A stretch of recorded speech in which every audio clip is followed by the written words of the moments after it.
शिवसेना उभाटा के नेता तथा पूर्व नगर सेवक सुरेश पचारे ने आक्रामक भूमिका लेते हुए चेतावनी दी है कि अगर आने वाले 15 दिनों के भीतर रास्ते की मरम्मत नहीं की गई तो CSTPS का एक भी वाहन ले जाने नहीं देंगे।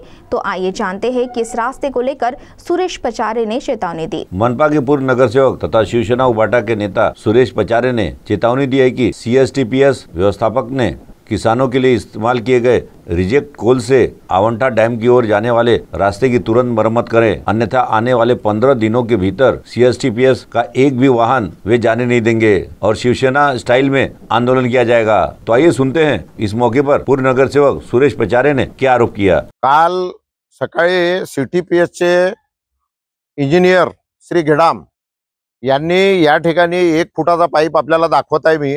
हा 1 फुटाचा पाईप या ठिकाणी टाकलेला आहे आणि पाण्याचा प्रवाह येतो खूप मोठ्या प्रमाणात आहे। आपण बघू शकता आता पाणी किती जमा झालेला आहे। एवढ्या मोठ्या प्रमाणात पाणी येते। यांना मागच्या वेळेस आम्ही निवेदन दिले, मुख्य अभियंताला निवेदन राठोड साहेबांना दिलं। त्यांना मागणी केली या रस्त्यावर डागडुगी करा, या ठिकाणी एखादा रपटा बनवा।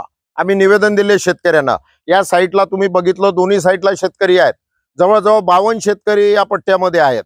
फक्त या विचोळ्या फाट्यापासून नदीपर्यंत 52 शेतकरी आहेत, शेत आहेत आणि प्रत्येक जणाला हा रस्त्याचा वापर करावा लागते। CTPS नाही काही नाही गावं दत्तक नाही घेतले, पडोली नाही घेतला, विचोळा नाही घेतला, तर कमीत कमी त्यांच्या स्वतःच्या रस्त्याची तर डागडुगी करायला पाहिजे।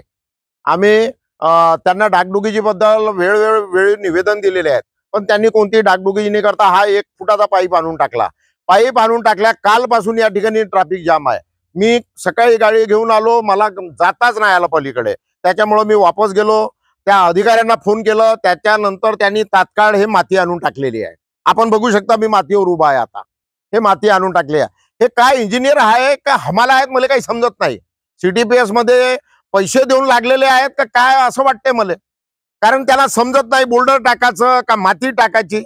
या मातीवर तुम्ही बघत आहे, या मातीवर खरोखर वाहनं चालतील का? CTPS मधून राखळ निघते, ते म्हणतात का आमची राखळच नाही। तर 15 दिवसाच्या आत त्यांनी जर खरोखर या राखळेचा बंदोबस्त नाही केलं किंवा या रस्त्याचा बंदोबस्त नाही केलं, तुम्ही यांचं एकही वाहन इथून जाऊ देणार नाही। रस्ता खोदून टाकीन, नाही तर मी स्वतः झोपून जाईन या रस्त्यावर, पण मी इथून एकही वाहन त्यांचा जाऊ देणार नाही। एवढंच मी बोलतो। आणि शेतकऱ्याला जो नाहक टेन्शन देऊन राहिले आहे, शेतकऱ्याच्या गाया ढोरं पडून राहिले आहे, पोरं पडून राहिलेले आहे। या ठिकाणी 2 व्हीलरला पडला सकाळी, याचा नाहक त्रास, याचा नुकसान झाला, त्याची भरपाई कोण करणार? CTPS करणार आहे। एवढा मोठा पॉवर प्रोजेक्ट आहे, अशा खंडातला दुसऱ्या नंबरचा पॉवर प्रोजेक्ट आपल्याकडे आहे आणि ही दूरदर्शा त्यांच्याकडे डागडुगी करायला पैसे नाही आहे। AC मध्ये बसून नुसते आदेश देतात आणि हे कोण पाहणार आहे? इंजिनियर कशासाठी आहे? सिव्हिलचे इंजिनियर तुमच्या पाशी कशासाठी आहे?